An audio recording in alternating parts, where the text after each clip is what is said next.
2 years ago, DJI released this baby, the DJI Mavic Pro. And today we're going to do a review of it to see if it's still a relevant drone in today's market.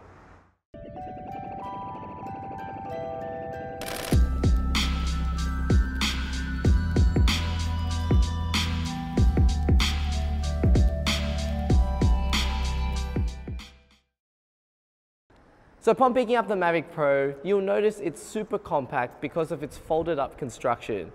This means it can fit into a lot of small bags and it's really easy to travel with. In comparison to the bigger brother of the Phantom 4 Pro, you don't need to buy a separate backpack for it or a huge case for it just to carry the drone around.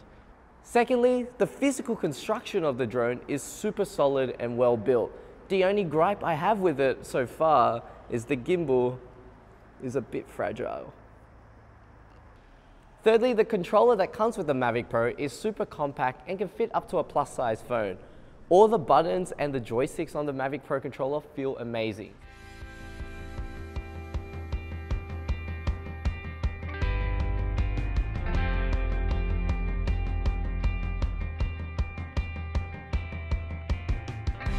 So connecting to the drone is super simple. All you have to do is turn on the drone, turn on the controller, they'll connect, and then what you do is you launch the DJI Go app, and away we go. We're in business. To launch the drone, there's a couple ways you can do it. You can either just hit this little button and just do a precision takeoff by sliding it and the drone will automatically take off, or you can override it with the joysticks and take it off manually. So let's go.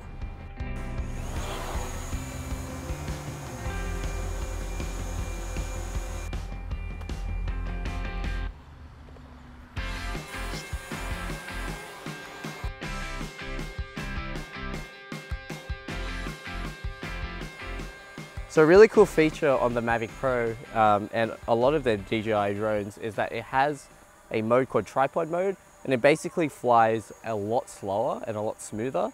This is really good if you're trying to do some shots of B-roll indoors or outdoors, or just some sequence that you really need nice smooth footage.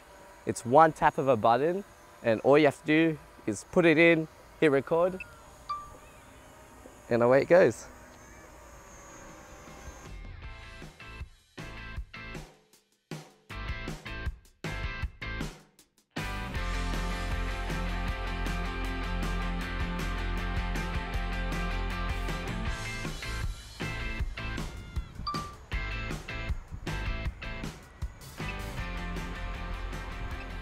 So at the moment, I've got the active track feature on, which all you literally do is just draw an area and tap your subject on your device, and then it tells you to go, and then we go.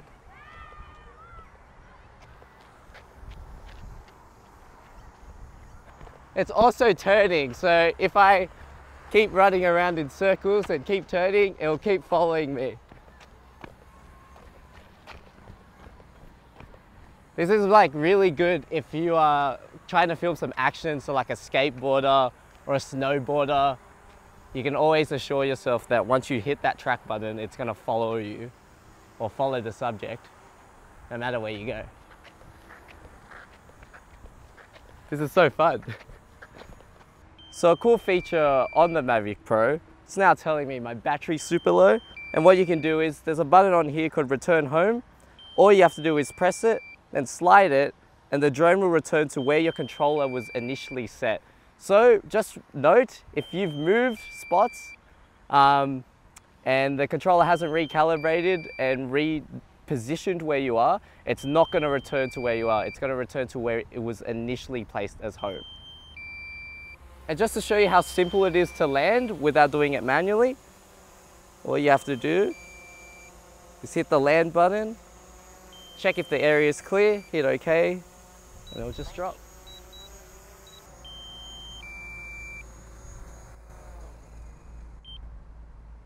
Another happy flight. As you can see, flying the Mavic Pro is super easy and you don't need prior drone experience. It's packed full of tech and assistive features such as obstacle avoidance, as well as return home, to make flying the Mavic Pro a super easy experience. In terms of flying it in high wind conditions, the Mavic Pro handles it quite well, and when you let go of the joystick, it's not going to flop everywhere unless you fly in a hurricane, which I definitely don't advise.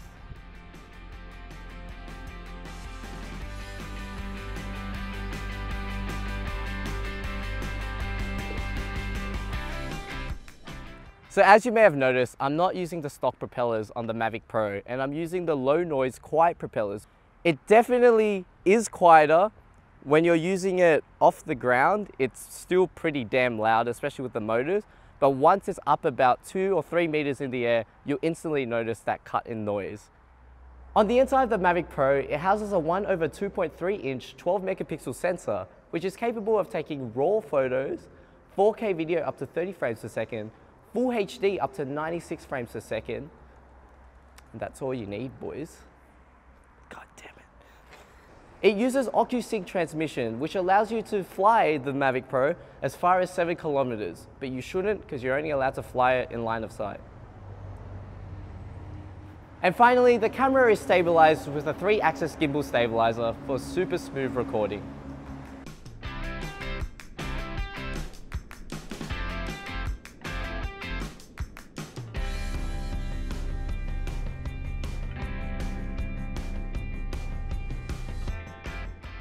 So just some things I like about the Mavic Pro. Firstly, the battery life is amazing. DJI claim it can fly up to half an hour, but out of experience, when flying it during fine weather, I get about 25 minutes on average. Other things I love about it, the intelligent flight modes are super easy to use. All you have to do is load up the app, tap it, and you already get amazing perspective and angles without even touching the controller. Thirdly, with a flick of a switch on the sport mode, you can fly the Mavic Pro as fast as 70 kilometers per hour. And to assist with that, there is a little screen on the controller which gives you metadata such as wind conditions, speed, RPM, what mode you're in, and a whole other lot of features and information that you need to know. And lastly, there's really only one bad thing about the Mavic Pro, and it's the construction of this gimbal stabilizer. I've heard a lot of stories of people safely landing it, and it's landed just a bit awkward, or there's a bit of a shock to it, and it screws up the gimbal. What I would advise you do is, please land with caution, buy some extra landing gear for it, or practice catching it safely in your hand. So you're probably wondering, where does the Mavic Pro sit next to the brand new Mavic Air? So the Mavic Air just released a couple months ago with a slightly better camera in terms of bitrate and frame rate. It's smaller and also it's chock loaded full of features. So why would you go for the Mavic Pro? There are a couple reasons. Firstly, it's got more reliable transmission. So you can fly the Mavic Pro up to 7 kilometers because of its OcuSense transmission. On the Mavic Air, it only uses Wi-Fi. So realistically, you only get a reliable connection up to 2.5 kilometers. Secondly, the battery life on the Mavic Pro is a lot better, claiming up to half an hour, whilst the Mavic Air only clocks out at about 20 minutes. In terms of wind handling, the Mavic Pro's size and the way it cuts with its propellers, I definitely think it's better than the Mavic Air, and look how sexy it looks. So the Mavic Pro in 2018, is it still relevant and worth it? Absolutely. It's still super easy to fly with an amazing camera and still has a chock load of features in the Mavic Pro that is comparable to a lot of drones on the market. And now it's even better with its huge price drop over the last couple months. So if there's a time to get a Mavic Pro, it's definitely now. If you have any questions on the Mavic Pro, make sure to pop them in the comments below. If you enjoy our content, make sure to follow us on Instagram and Facebook, where we'll link in the description below to keep up to date with our latest events and what's new in store. If you loved our video, make sure to hit the subscribe button so you don't miss out on our latest updates. See ya! You may have noticed that I'm not using the stock propellers and I'm using the quiet low noise, and I'm using the new DJI also claimed that the propellers also help with propeller life, which is suitable. It's definitely suitable.